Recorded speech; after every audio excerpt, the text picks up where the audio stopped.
I, Mzwakhe Nqavashe, the Chairperson of Safety and Security Portfolio Committee, City of Cape Town, responsible for development of progressive policy and legislation and also amending the existing bylaws.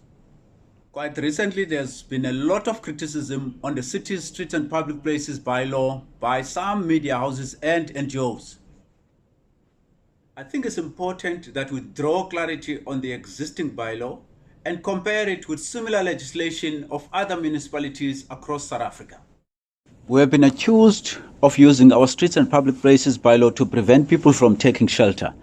The clause in the bylaw is actually there to ensure public open spaces are meant exactly to be public, to be available to all to use, and not to be reserved by individuals, as well as to allow safe and free passage for pedestrians and general public in relation to pavements and other common public places. The exact same legislation exists in bylaws for eThekwini, Ekurhuleni, and even municipalities such as Buffalo City and Mangaung. The same criticism was shown towards parts of our bylaw that prohibited the act of bathing and washing clothes in public places. Again, the exact same legislation exists in bylaws for eThekwini, Ekurhuleni, Buffalo City, and Mbizana municipalities.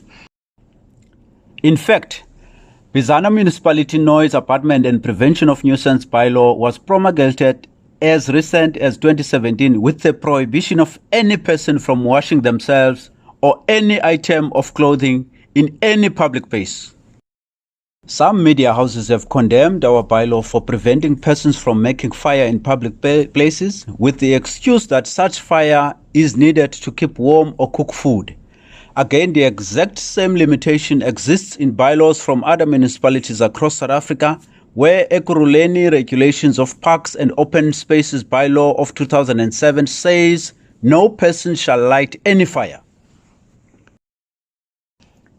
Our bylaw is also being condemned for preventing persons from erecting tents and other forms of shelter in public areas, yet the exact same legislation exists in bylaws of other municipalities such as Mangaung, Mbizana 2017 bylaw, and even in the Ekurhuleni regulations of parks and open spaces, which specifically prohibits any form of tents or obstruction of any kind.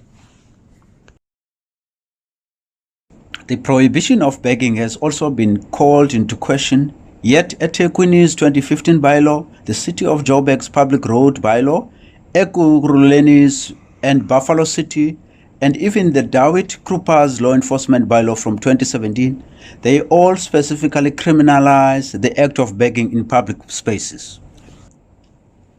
In Cape Town, we have already amended our bylaw only to prohibit the act of begging after a negative response has already been given by a person, as well as we no longer prohibit the act of loitering. It should be noted that the Ekurhuleni Metro Municipality in Section 103, it even prohibits the very practice of parking attendants, also known as car guards. The same legislation exists in government around the world, including Australia, India, and Namibia.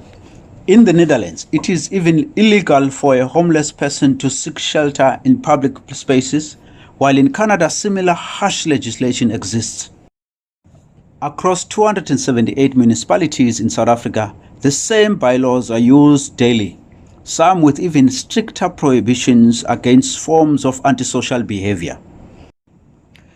Now that you have seen this yourself, you have to ask yourself a question. Why is it only the City of Cape Town being challenged in court, whose enforcement operations are being interdicted, whose bylaws are being accused of being anti-poor? Meanwhile, if you compare with other municipalities in the country, they bear similar provisions, and to some extent, the other municipalities are less progressive towards upliftment of society.